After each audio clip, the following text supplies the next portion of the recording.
الصلاۃ والسلام علیک یا سیدی یا رسول اللہ۔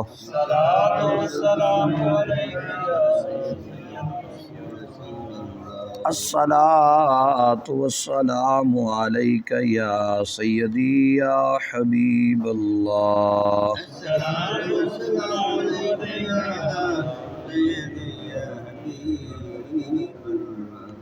واجب الاحترام سامعین و حاضرین حضرات، اللہ رب العالمین ارشاد فرما رہا ہے، اور جو بدلہ لیتے ہیں اپنے اوپر ظلم ہونے کے بعد، پس یہ لوگ ہیں جن پر کوئی ملامت نہیں، بے شک ملامت ان پر ہے جو لوگوں پر ظلم کرتے ہیں اور فساد برپا کرتے ہیں زمین میں ناحق، یہی ہیں جن کے لیے دردناک عذاب ہے۔ اور جو شخص صبر کرے اور معاف کر دے تو یقیناً یہ بڑی ہمت کے کاموں میں سے ہے۔ محترم حضرات، قرآن مجید فرقان حمید میں آج کی آیات بینات میں اللہ رب العالمین ہماری اصلاح فرماتے ہوئے ایک مسئلے کی وضاحت فرمائی جا رہی ہے،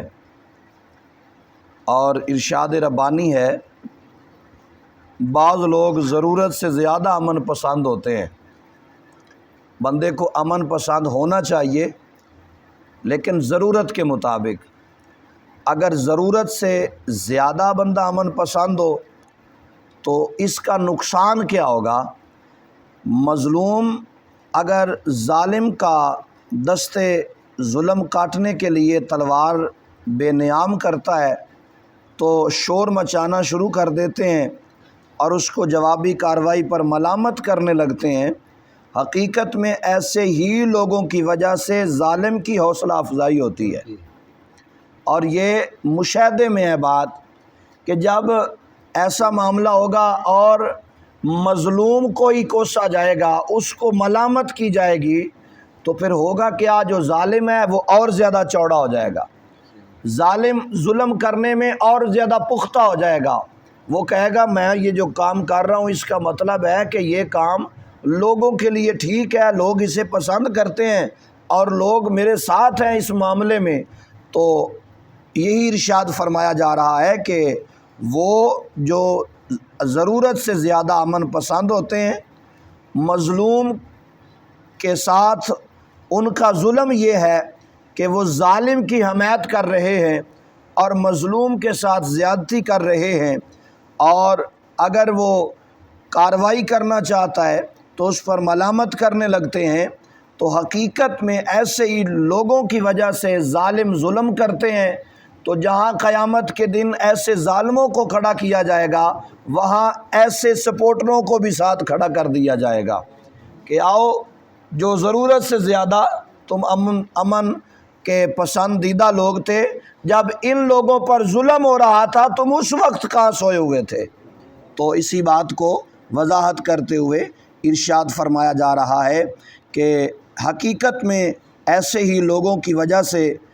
ظالم کی حوصلہ افزائی ہوتی ہے، اور وہ دل کھول کر لوگوں پر ظلم و جفا کے تیر چلاتا ہے۔ قرآن کا یہ فلسفہ نہیں ہے، صاف اعلان کیا جا رہا ہے کہ ظالم سے انتقام لینے کے لیے مظلوم جو کارروائی کرے گا، بشرطے کہ وہ حد اعتدال سے تجاوز نہ کرے،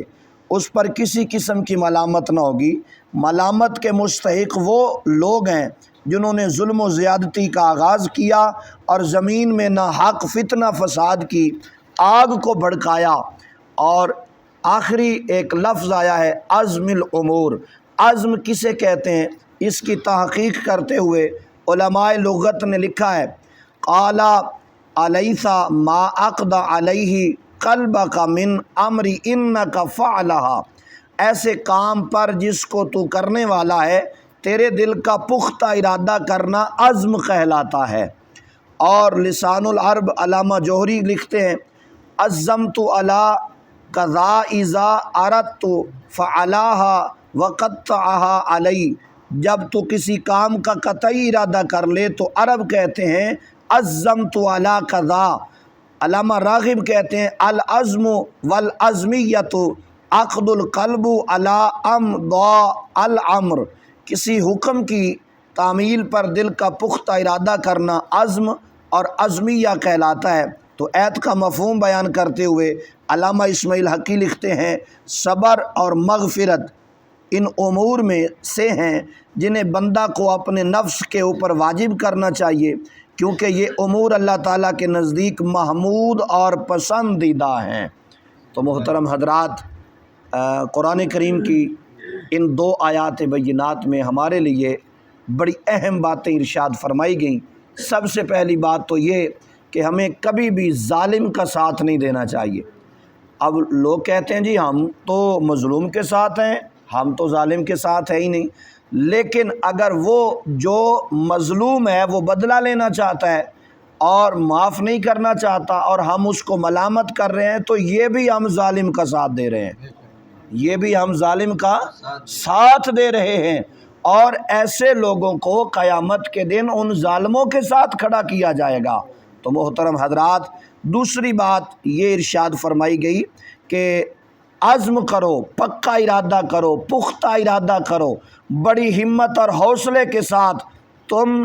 دینی معاملات میں چلتے رہو، اللہ تبارک و تعالیٰ کی مدد تمہارے ساتھ شامل ہو جائے گی، اور اللہ تعالیٰ محمود رکھتا ہے اور پسندیدہ رکھتا ہے ایسے لوگوں کو جو حق و باطل میں فرق پیدا کرتے ہوئے اپنے رب کی وحدانیت کے پرچم کو ہمیشہ بلند رکھتے ہوئے اپنی منزل کی طرف رواں دواں رہتے ہیں۔ تو محترم حضرات، نبی پاک علیہ الصلاۃ والسلام کے غلاموں، دعا ہے رب لم یزل کی بارگاہ اقدس میں کہ خالق کائنات ہمیں آقا کریم علیہ الصلاۃ والسلام کی محبت نصیب فرمائے۔ اور ایک اور بڑی پتے کی بات بتائی گئی ہے، آخری جو آیت مبارکہ آج میں نے تلاوت کی ہے، ارشاد فرمایا کہ اگر وہ بدلہ لینا چاہے تو اس پر کوئی ملامت نہیں ہوگی، بشرطے کہ وہ حد سے تجاوز نہ کرے۔ دوسری بات ساتھ یہ ارشاد فرمائی کہ اگر اس ظلم کے بعد بھی وہ بندہ جس پر ظلم کیا گیا ہے وہ اگر معاف کر رہا ہے نا، تو اللہ ارشاد فرما رہا ہے کہ یہ بڑی ہمت اور حوصلے کے کاموں میں سے ایک کام ہے، یہ ہر بندے کے بس کی بات نہیں ہے۔ وہ بندہ بڑا حوصلہ مند بندہ ہے، بڑی ہمت والا وہ بندہ ہے کہ جس پر ظلم کیا جائے اور وہ ظالم کو پھر بھی معاف کر دے۔ تو دعا ہے رب کریم اپنے